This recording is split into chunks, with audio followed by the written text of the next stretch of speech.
Happy New Year, everyone, and welcome to 2025.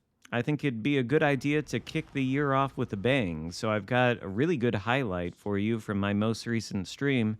This is a match featuring the Tier 7 Premium British Heavy Cruiser Hampshire, and this is my highest damage game and the best results I've ever gotten in this ship. I don't say that because the ship is terrible. In fact, I think the ship is actually pretty good. The AP on it is more or less cracked. It's just not something I play a lot, but somebody asked me to do it on stream last Friday, so I obliged, and I'm glad I did. Because again, this is the best result I've ever achieved in this ship.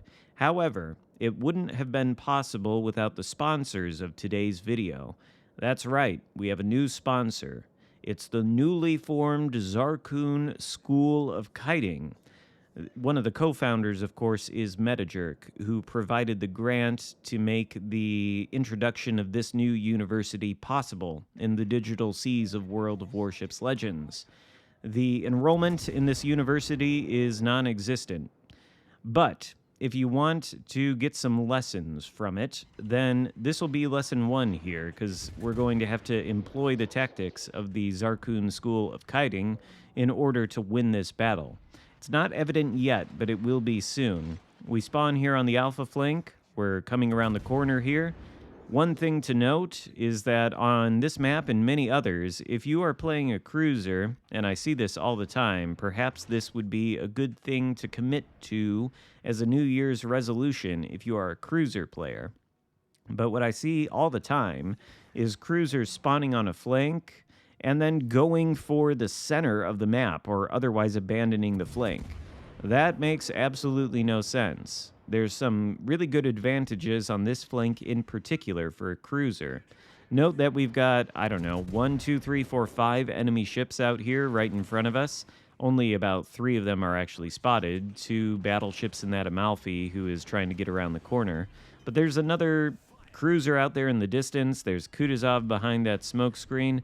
There's a lot of ships here, right?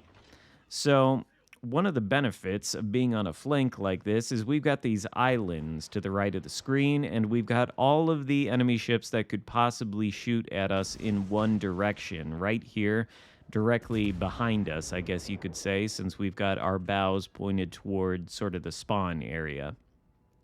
When you're in a cruiser, you don't want to be in the center of the map, because if you're in the center, that likely means there are big ships with big guns on either flank, which means they're on either side of you.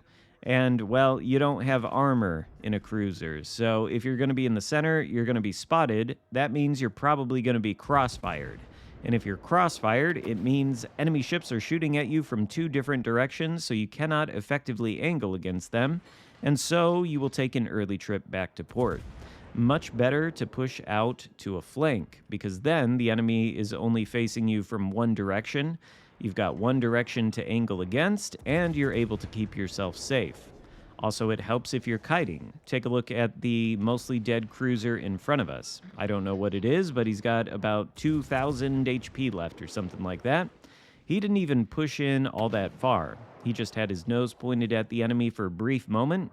He got spotted. He got absolutely wrecked. He's trying to kite now, but it's too late. He goes down. And that was a Peter bag ration, a very powerful cruiser, but not one that is powerful enough to push into 5 enemy ships and come out alive. I don't think there's a ship in this game that could do that. However, if you find yourself in a scenario like this, then sailing away from the enemy is your best friend. That doesn't mean sail all the way to the map border. No, instead, it means just sail far enough away from the enemy that they're all outside of your detectability range. My detectability range on the Hampshire is 9.5 kilometers. So we just need to keep these enemy ships 10 kilometers away or further. There's a couple benefits to doing that. Number 1, it helps us control the engagement.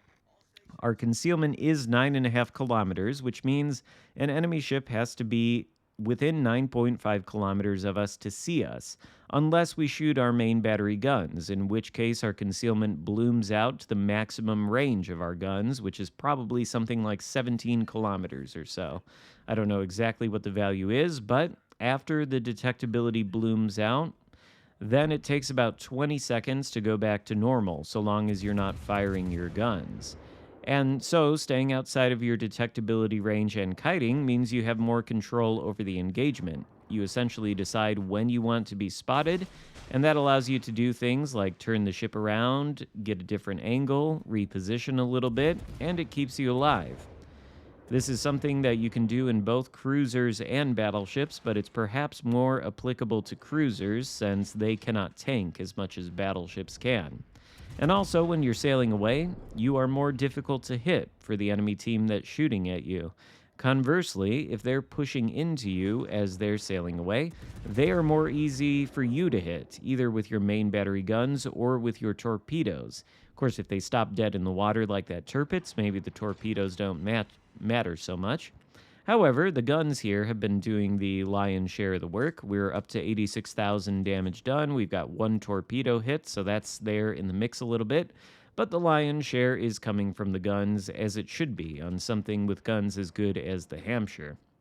Anyway, things are looking perhaps not so great for our teammates. They are stuck in this sort of scenario. You can see this battleship in front of us, 8 kilometers away. He's fallen victim to what I like to call the bow-in mentality, where I don't know exactly what causes it. I think people think they need to tank when they're in a battleship, so they decide, well, I'm going to push in as far as I can toward the enemy. I'm going to sit still and then point my bow at them. That's fine to some degree, but it really compromises your ability to maneuver. And so if you're facing superior numbers like that guy is, the only thing you can do is just sit there as they melt you with their shells, their HE, their AP.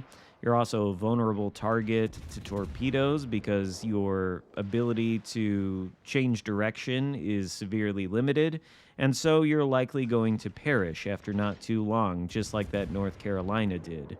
Much better, I think, to be pointing the stern of your ship at the enemy and then sailing away. That way, if the focus fire gets too hot and heavy, well, you're already pointed in the right direction to reach safety. And that's not to say you shouldn't tank in a battleship. We are playing a cruiser in this match after all, so I don't want to talk too much about battleships. But it is to say that sitting there and getting melted by the enemy team is not really tanking. Tanking is only useful if, for example, the battleship in front of you has the opportunity to, say, shoot one of your cruiser teammates and dev strike it, but you're in a position where the battleship has to deal with you, and so he's going to fire at you instead of your teammate, and then you block his shots and mitigate the damage. That's the value in tanking. It's not super valuable if you just present yourself as a piñata that the enemy team has to beat over and over again a couple of times before it finally breaks open and releases all the XP and credits that they get for sinking you. So, kiting, much better idea in both battleships and cruisers in scenarios like this. However, the blue team is being wiped out. There are now only 3 ships left alive versus, 6 enemy ships. So we're outnumbered 2-1 here just as we get the high caliber metal. Things look a little bit hopeless until we get a miraculous citadel, not on the Tirpitz, but on the Amalfi, who is right in front of the Tirpitz, unspotted inside of that smoke screen. Our shells managed to accidentally hit him and sink him for our second kill of the game. Tirpitz, likewise, is on very low HP. But as we turn around here, this leads us into an important lesson about kiting. I think too many people have attended the Xarkun School of Kiting and perhaps misunderstood the curriculum. Yes, you want to kite away in order to preserve your HP, control the engagement, and have an easier time dealing damage to the enemy ships that are pushing into you. But you don't want to necessarily kite away indefinitely. You don't ever want to not turn back in the right direction. The whole reason we were kiting in this match in particular to begin with is because we were outnumbered something like 5-1. There were 5 enemy ships that could have shot at us if we pushed in, and so we wouldn't have been floating for much longer. But right now, there's only one. It's just this Tirpitz, and he's on very, very low HP. So, we're going to be able to take him out with that salvo for our 3rd kill of the game. Then we've got Plymouth here. Plymouth is also likewise alone. His nearest support is too far away for us to even see. So there's no reason for us to kite in this scenario. We can go and deal damage to the Plymouth toe to toe. Eventually, if you're kiting for a while, you do want to turn back in when the situation becomes more favorable to you. Namely, when you are not outnumbered, or if you are outnumbered, maybe it's 2v1 instead of 5v1. Plus, there's less than 5 minutes left to go in this game, so we do need to be aggressive if we want to win. We're actually ahead on points now, thanks to, I don't even know what, perhaps our cap control? But we do hold even amounts of caps. We have 2, the enemy has 2. And so, unless somebody captures another one, which is possible, we've got a cruiser pushing into the Bravo cap over there. He's at least going to stop the accrual of points momentarily, but it seems like he's bow on to a battleship, so I doubt he's going to be surviving much longer. Anyway, the only way that we're going to gain points right now is by sinking enemy ships, and the same is true in the opposite way. One ship goes down, actually. The battleship behind us, the Leon, actually, gets a blind shot on that Plymouth and sinks it. So we're comfortably ahead on points right now, but I think we can assume that the Nelson out there is going to be sinking the friendly cruiser. When he does that, it's going to make the point situation a little bit closer.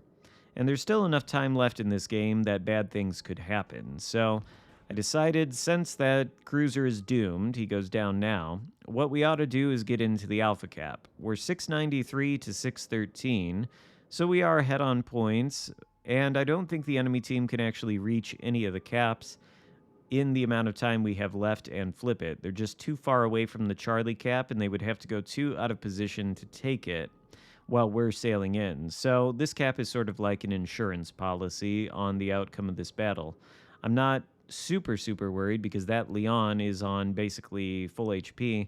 I'm not exactly sure how effective he's been in this game, but like me, he's been kiting the entire time, which was a good thing. He is a tier 6 battleship with not a lot of armor, but a lot of guns.